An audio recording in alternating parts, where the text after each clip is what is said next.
Okay, we're in Romans the third chapter. Go to Romans the third chapter, and we're gonna look at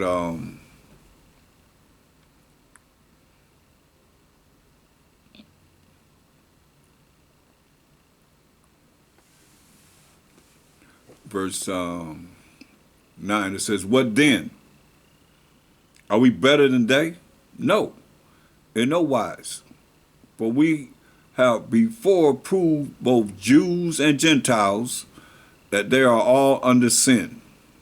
So now, Jews and Gentiles, as I said, are all under sin. So the Jews and Gentiles, who are the Gentiles? The Gentiles are Israelites. Because, remember, Psalms 147, 19 and 20.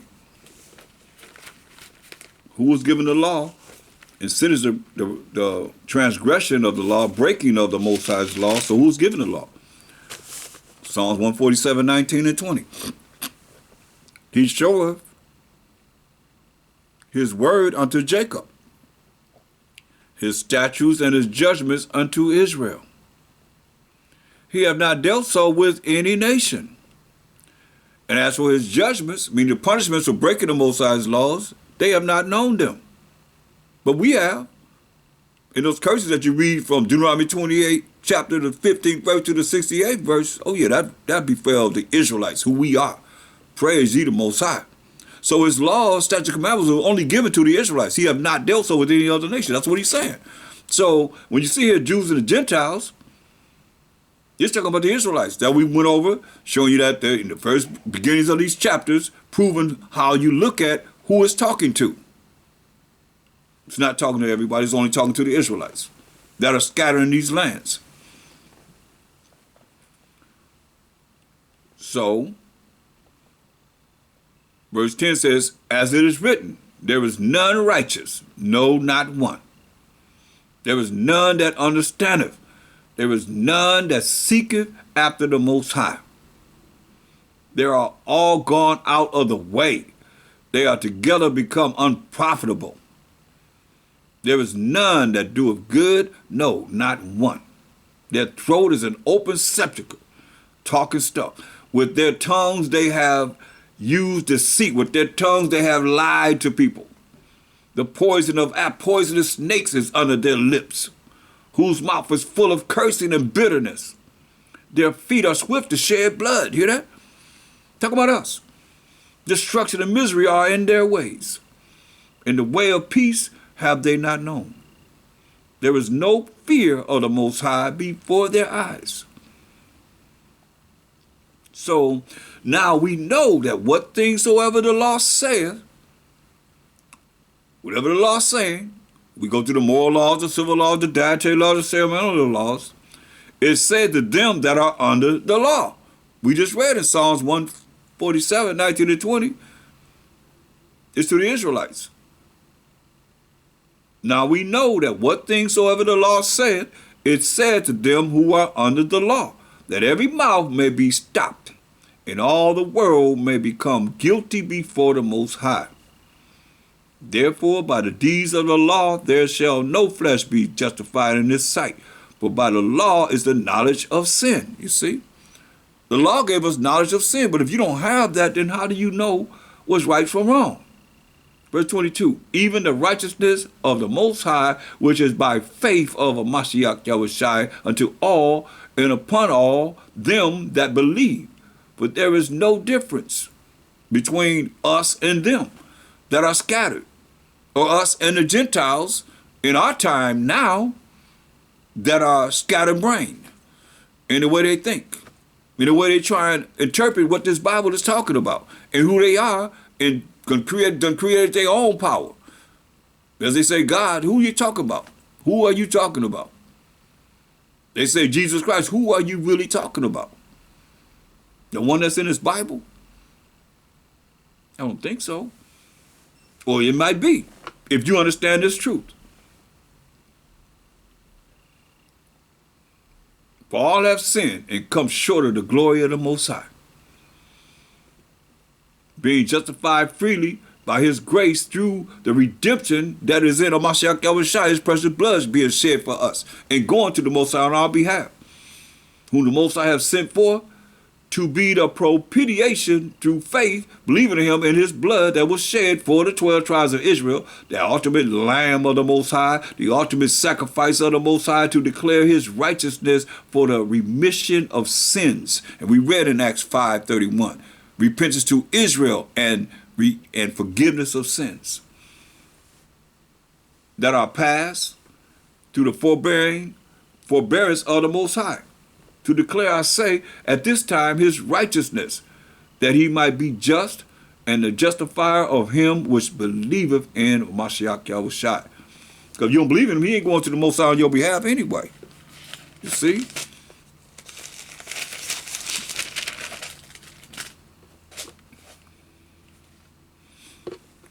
Romans 5:12.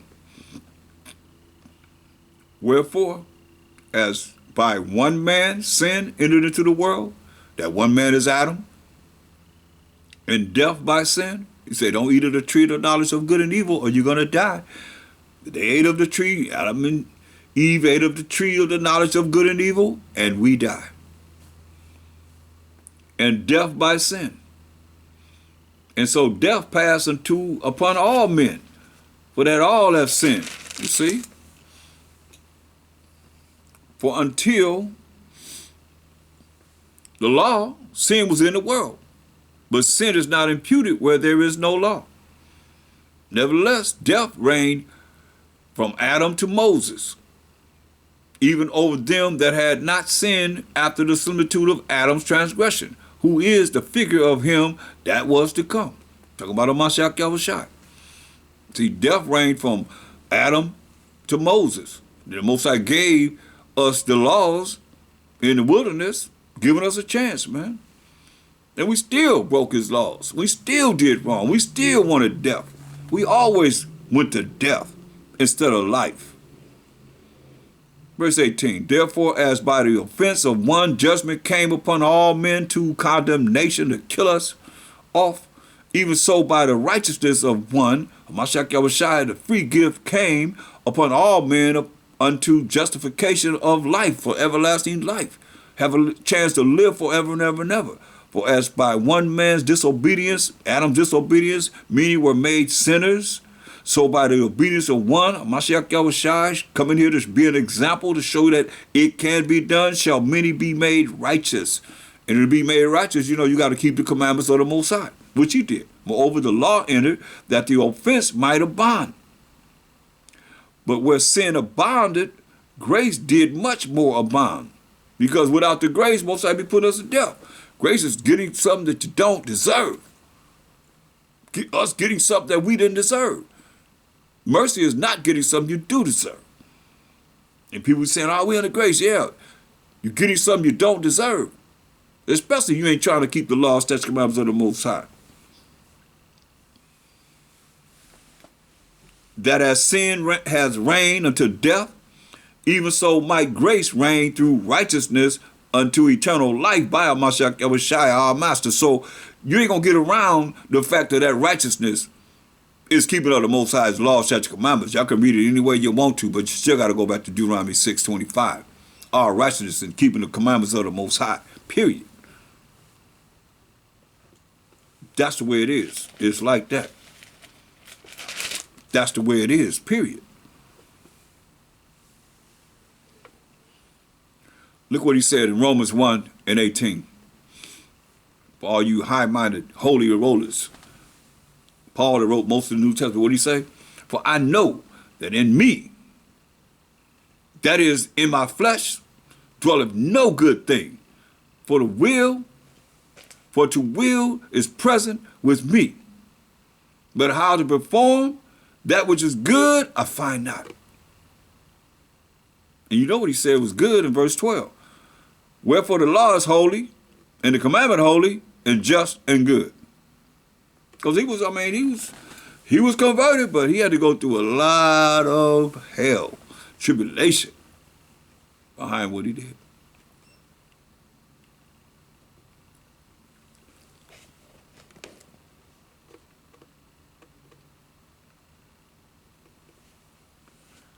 He said, verse 19, for the good that I would, I do not.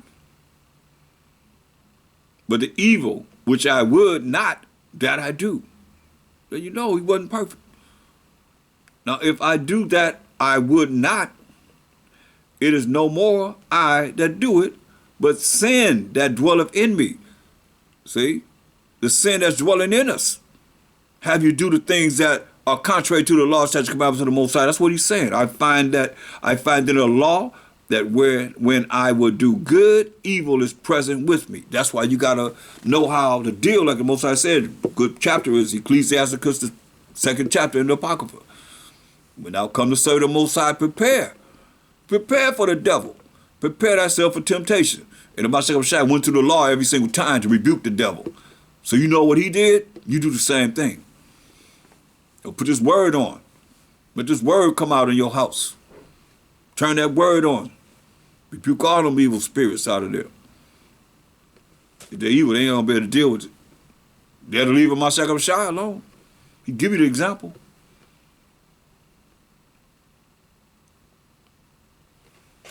Hear what he said? I find in the law that when I would do good, evil is present with me.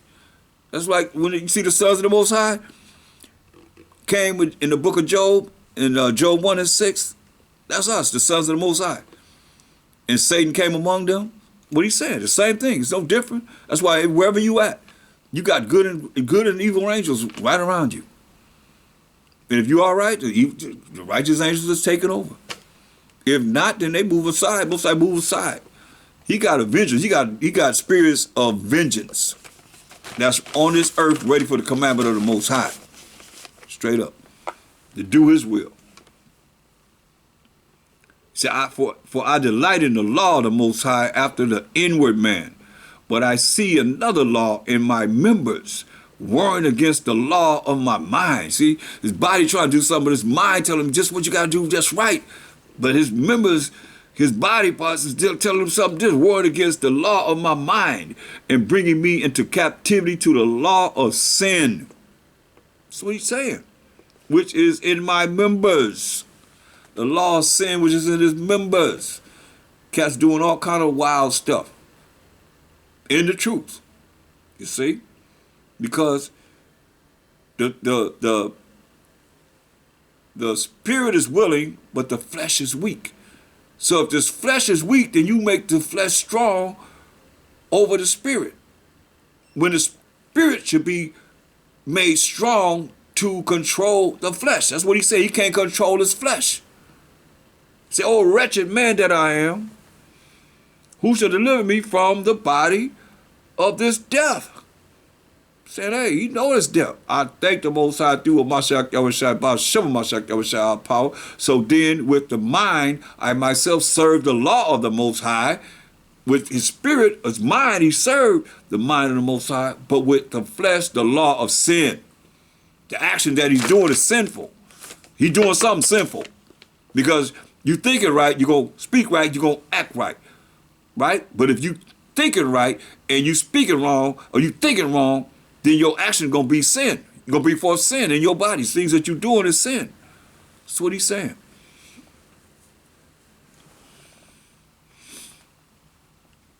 And he wrote most of the New Testament now. Don't get it twisted. So that's a battle that we got to keep fighting. You got to overcome it. We got to overcome it. We can't just settle for what it is that our members of our bodies would do that's contrary to the law of the Most High. But you got to know. You have to know. You don't know, then what you're doing, you're going to say it's okay. You're going to justify it in your wickedness, in your wicked butt. He telling you it's wicked. He telling you that's what he was saying. Where the law was there, he tried to do right, there was wickedness, evilness right there with him.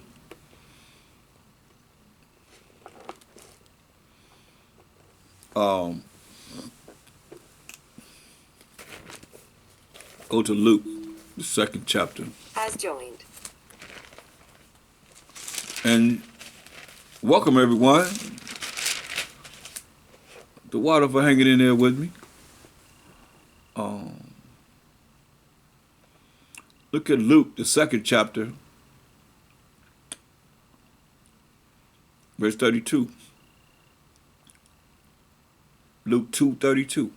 A light to lighten the Gentiles and the glory of thy people Israel. See?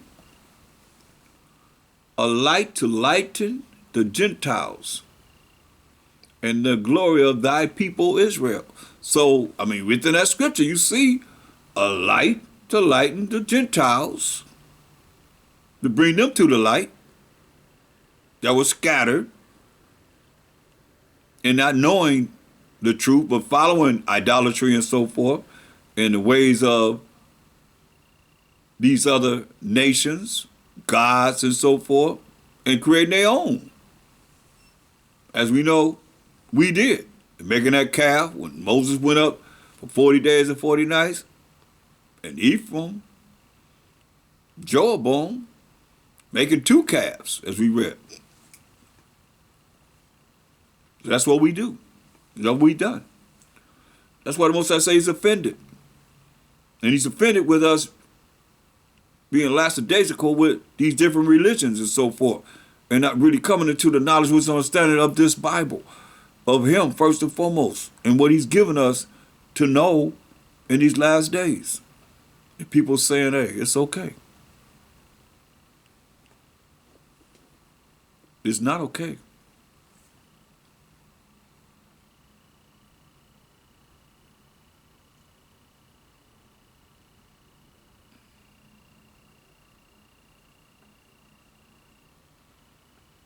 Let's look at verse 27.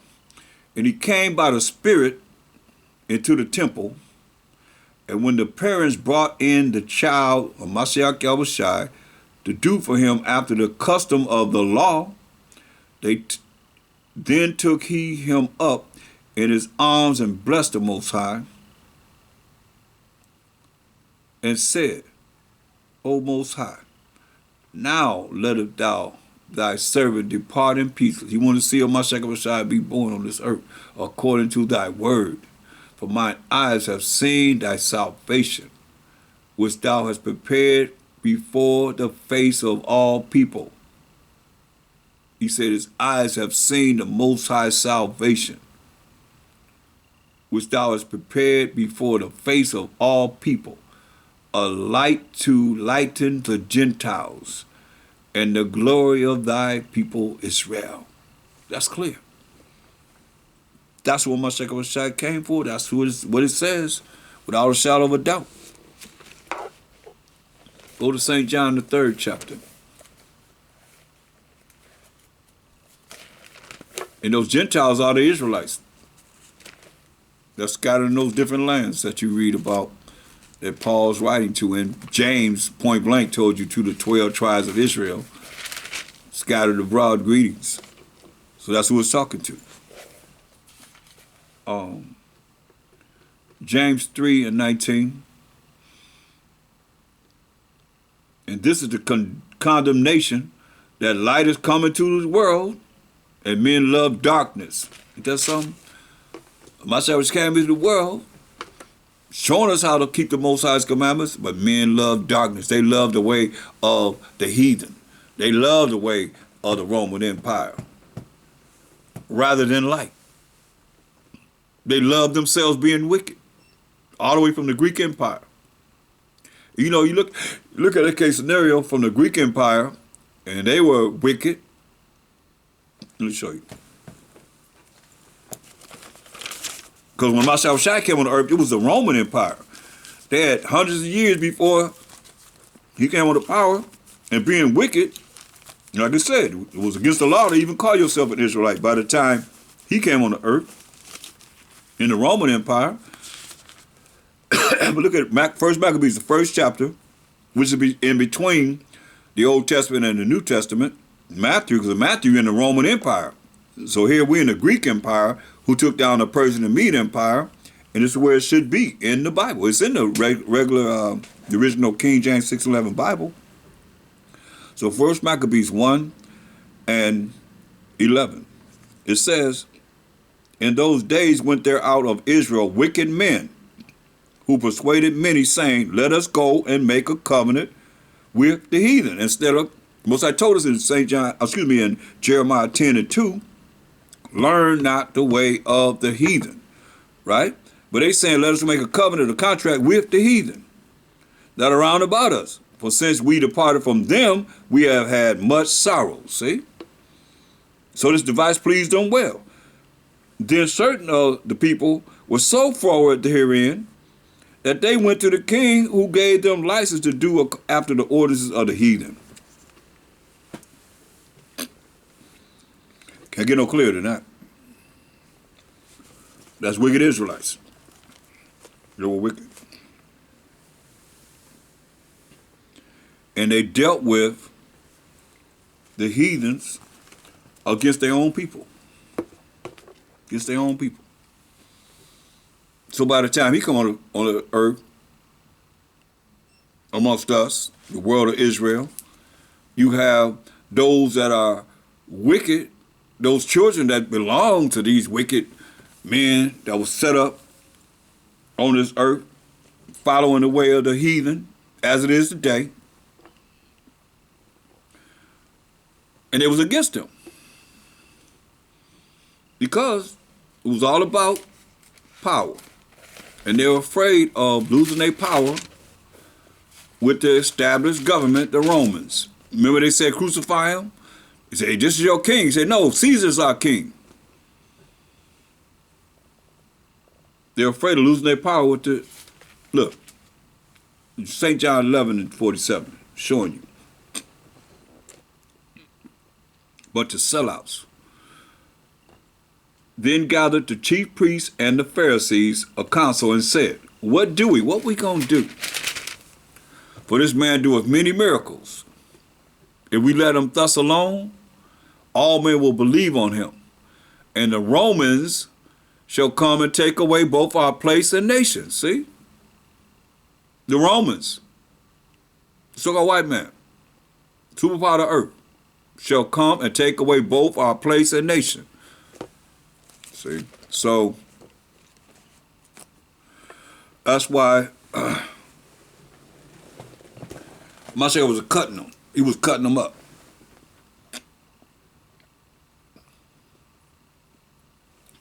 Just a moment.